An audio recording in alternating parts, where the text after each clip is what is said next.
Hello guys, आज आपका जो केमिस्ट्री का एमपी बोर्ड क्लास 12th का पेपर हुआ है, इसके आंसर जान लेते हैं और आप सभी लोग चेक कर लीजिए आपने कितना सही किया है, कितना आपसे गलत हो गया है। चलिए एक एक से जानते हैं।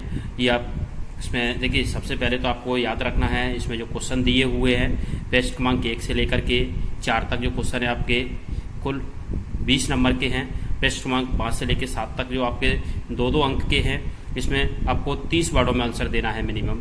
और उसके बाद पेस्ट क्रमांक 8 से 10 तक के जो आपके प्रश्न हैं वो 3 अंक के हैं। शब्द सीमा इनकी 75 शब्द है। पेस्ट क्रमांक 11 से लेकर के 15 तक जो आपके प्रश्न हैं वो 4-4 अंक के हैं और इसमें आपको शब्द सीमा 120 शब्द रखना है इसमें। इसके बाद पेस्ट क्रमांक 16 से लेकर 18 तक पेस्ट क्रमांक 7 में 5 अंक का है और ये इसमें शब्द सीमा 150 तक है। इसके बाद इसमें लिखा हुआ है पेस्ट क्रमांक 5 से 18 तक आंतरिक विकल्प, मतलब इसमें ऑब्जेक्टिव क्वेश्चन दिए गए हैं, उनके मैं आपको आंसर बताने जा रहा हूँ। तो चलिए देखिए, अपन एक एक से देख लेते हैं। सबसे पहला आपका क्वेश्चन है सही विकल्प चुनिए। सही विकल्प चुनिए और इसमें आपसे क्वेश्चन पूछा गया है षटकोणीय क्रिस्टल का उदाहरण क्या है। षटकोणीय आपको याद रखना है ग्रेफाइट होता है ग्रेफाइट। सेकंड जो क्वेश्चन है अर्धआयुकाल प्रथम कोटि की अभिक्रिया हेतु होगा, मतलब इसमें आपको याद रखना है के की वैल्यू दी गई है तो आप यहाँ पर इसको सॉल्व कर सकते हो। देखिए सबने अर्धआयुकाल का फॉर्मूला पढ़ा है T½ बराबर 0.693 अपॉन के। जब आप इसमें के की वैल्यू दी है उसको पुट करोगे तो 0.693 अपॉन 5.5 इंटू 10⁻⁻14 सेकंड इनवर्स आएगा। तो इसमें आपको याद रखना है सॉल्व करने के बाद इसका जो आंसर आ रहा है 1.26 इंटू 10⁻13। तो इसका इस तरह से ऑप्शन ए सही हो जाएगा। क्या हो जाएगा? ऑप्शन ए सही होगा। पायस का उदाहरण है, आपको यहाँ पर याद रखना है पायस मक्खन होता है। पायस का उदाहरण इसमें क्या है? मक्खन। बॉक्साइट अयस्क है, बॉक्साइट एल्यूमिनियम का अयस्क होता है। बॉक्साइट एल्यूमिनियम का अयस्क होता है, याद रखना इसका फॉर्मूला क्या होता है? Al2O3.2H2 इसका फॉर्मूला होता है। तो एल्यूमिनियम का अयस्क होता है। K4FeCN6 में आयरन की ऑक्सीकरण संख्या, इसमें आप आयरन की ऑक्सीकरण संख्या निकालोगे तो आंसर आएगा 2। चलिए इंग्लिश में भी आप सुन लीजिए। Example of hexagonal crystal, hexagonal crystal का आंसर ग्रेफाइट है। Half life period for first order reaction के, जिस तरह से मैंने आपको यहाँ पे सॉल्व करके ये बताया था, आपको इसमें हाफ लाइफ पीरियड कैलकुलेट करना है तो आपका आंसर क्या आ रहा है? 1.26 आ रहा है। एग्जाम्पल ऑफ पायस इमल्सन का आपको एग्जाम्पल बताना है तो वाटर इसका आंसर है वाटर। बॉक्साइट इज और ऑफ, बॉक्साइट एल्यूमिनियम का और होता है, याद रखना। Oxidation state of iron in K4FeCN6, तो इसमें ऑक्सीजन स्टेट कितना हो जाएगा? 2 हो जाएगा। चलिए आपका सेकंड क्वेश्चन है रिक्त स्थानों की पूर्ति कीजिए। आंवला में विटामिन पाया जाता है तो आंवला में आपको याद रखना है विटामिन सी पाया जाता है, विटामिन सी। मरकरी एक द्रव धातु होती है, द्रव धातु, मरकरी द्रव धातु होती है। नियोप्रेन एक, यहाँ पर रबर पूछा हुआ है कैसा है तो आपको याद रखना नियोप्रेन एक संश्लेषित रबर होता है, संश्लेषित रबर होता है। स्कंदन के विपरीत होता है तो याद रखो, आपने स्कंदन को पढ़ा होगा तो स्कंदन पेप्टीकरण के विपरीत होता है, पेप्टीकरण के विपरीत होता है। ऑर्थोफॉस्फोरिक अम्ल में फास्फोरस की ऑक्सीकरण अवस्था कितनी आ रही है तो +5 इसका आंसर हो जाएगा, +5। और इंग्लिश में भी सुन लीजिए एक बार इसको। Vitamin C is found in amla, mercury is a liquid metal, neoprene is a synthetic rubber,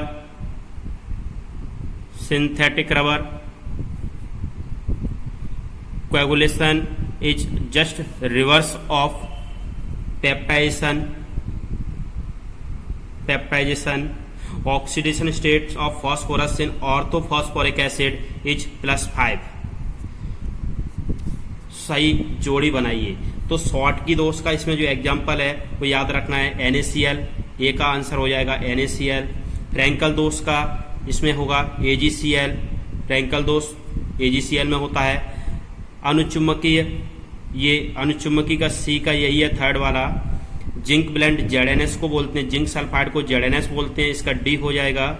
और क्यूप्राइट Cu2O ये E हो जाएगा इसका।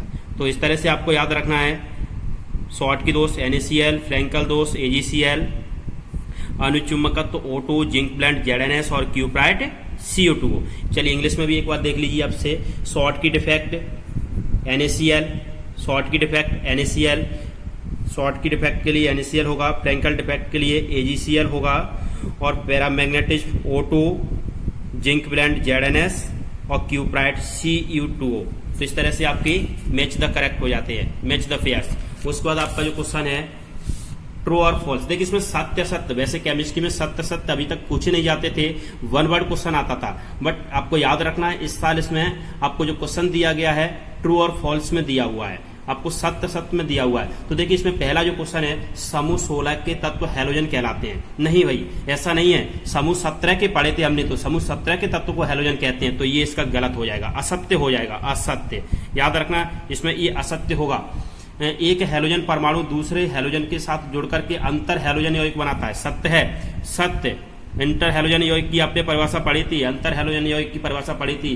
दो हैलोजन परमाणु आपस में जुड़कर के क्या बना लेते हैं, अंतर हैलोजन यौगिक बनाते हैं, अंतर हैलोजन यौगिक। एथिलीन अमीन जल में विलय है जबकि एनिलीन नहीं, ये भी सत्य है, सत्य। एथिल अमीन को आप जल में घोलोगे तो घुल जाएगा, बट एनिलीन नहीं घुलता। एथिलीन ग्लाइकोल और टेरेथैलिक अम्ल से टेरेलिन बनता है, ये भी सत्य है, टेरेलिन बनता है, याद रखना टेरेलिन बनता है। और स्टार्च कृत्रिम बहुलक है, नहीं, स्टार्च एक प्राकृतिक बहुलक होता है, तो ये असत्य है। तो इस तरह से आपको याद रखना है, पहला और पांचवा दोनों असत्य हैं, बाकी सब इसमें सत्य हैं। चलिए ट्रू और फॉल्स का इंग्लिश में भी आप देख लीजिए। Group 16 elements are called halogen, wrong, ये याद रखना, false, false. One halogen atoms combined with the another halogen and form inter-halogen compounds. True. Ethylamine is soluble in water while aniline is not. True. Formation of ethylene terylene is by the reaction between ethylene glycol and terephthalic amine. True. And starch the artificial polymer, नहीं, natural होता है, याद रखना natural होता है, तो ये false हो जाएगा। तो इस तरह से आपके ये जितने भी ऑब्जेक्टिव टाइप क्वेश्चन थे वो सभी के आंसर हमने दे दिए हैं। अब देखिए इसमें एक बार जल्दी से क्वेश्चन को भी देख लेते हैं, कौन सा चैप्टर से कौन सा क्वेश्चन पूछा गया है। तो देखिए यहाँ पर सेकंड अपन क्वेश्चन नंबर 5 की बात कर रहे हैं, सॉरी क्वेश्चन नंबर 5 की बात करेंगे। तो यहाँ पर मोल प्रभाज आपसे पूछा गया है, सेकंड चैप्टर का क्वेश्चन है, इसके अथवा में मोलरता की परिभाषा पूछी गई है। उसके बाद टिंडल प्रभाव पूछा गया है, चैप्टर 5 से सतह रसायन वाला जो चैप्टर है टिंडल प्रभाव पूछा गया है, इसके अथवा में पेप्टीकरण की परिभाषा पूछी गई है, पेप्टीकरण। देखिए यहाँ पर पेप्टीकरण जो होता है वो स्कंदन का विपरीत होता है, रिवर्स। इसमें जोड़ी में भी, इसमें भी दिया था, फिल इन द ब्लैंक में ये। अगला क्वेश्चन है निम्नलिखित को समझाइए, लिगेंड और समन्वय संख्या। ये आपके चैप्टर 9 का क्वेश्चन है, कोऑर्डिनेशन कंपाउंड, उपसहसंयोजी रसायन का क्वेश्चन है ये। उसके बाद आपका और में इसमें दिया है उपसहसंयोजी यौगिक में आयनन संवाहयता का एक उदाहरण समझाइए। मतलब आयनन संवाहयता की परिभाषा और उदाहरण यहाँ पर पूछा गया है। उपसहसंयोजी यौगिकों में आयनन संवाहयता का एक उदाहरण दीजिए, केवल एक उदाहरण ही पूछा गया है इसमें।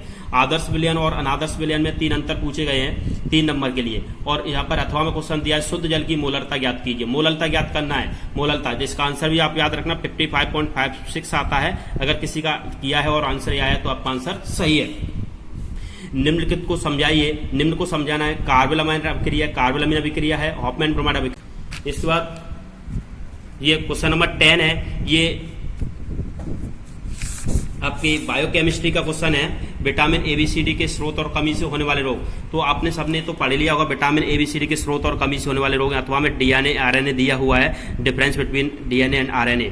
उसके बाद अर्धायुकाल क्या है, सिद्ध कीजिए कि प्रथम कोटि की अभिक्रिया अर्धायुकाल प्रारंभिक सांद्रता पर निर्भर नहीं करती है। तो इसके लिए अर्धायुकाल की परिभाषा लिखोगे और इसको पूरा क्वेश्चन सॉल्व करोगे तो इस इक्वेशन इसमें लास्ट में आता है T½ बराबर 0.693/K।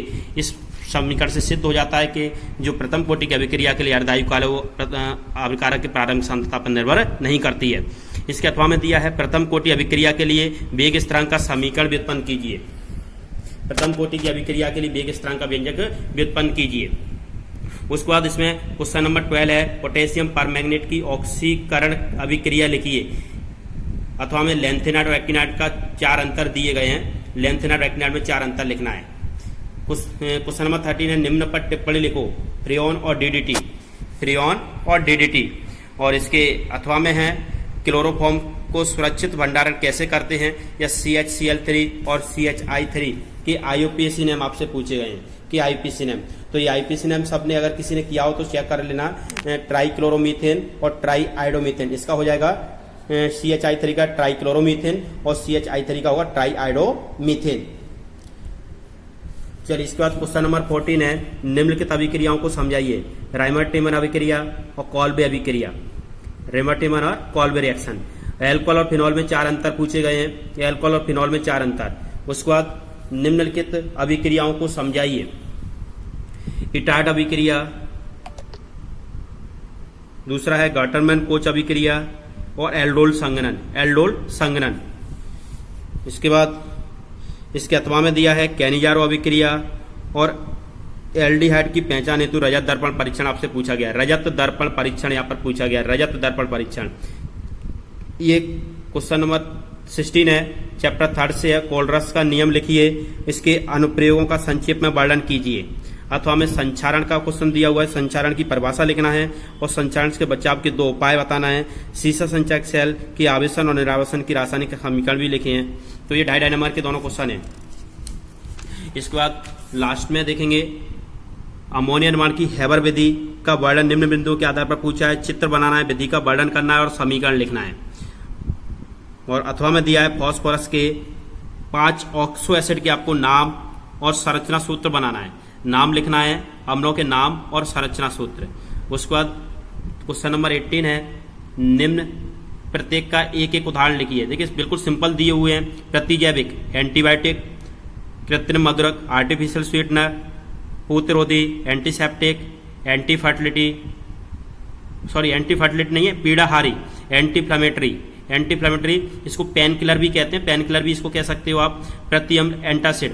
और इसके और में दिया हुआ है, अथवा में दिया हुआ है, खाद्य परिरक्षक पर टिप्पणी लिखिए और कठोर जल में कार्य क्यों नहीं करते हैं, ये इसमें पूछा गया है। तो इस तरह से आप इस पूरे पेपर को एक बार देख लीजिए। बिल्कुल सिंपल पेपर आया है और एक बार चेक कर लीजिए और कमेंट बॉक्स में बताइए आपके कितने नंबर आने के चांस हैं, आप कितना सही करके आए हो।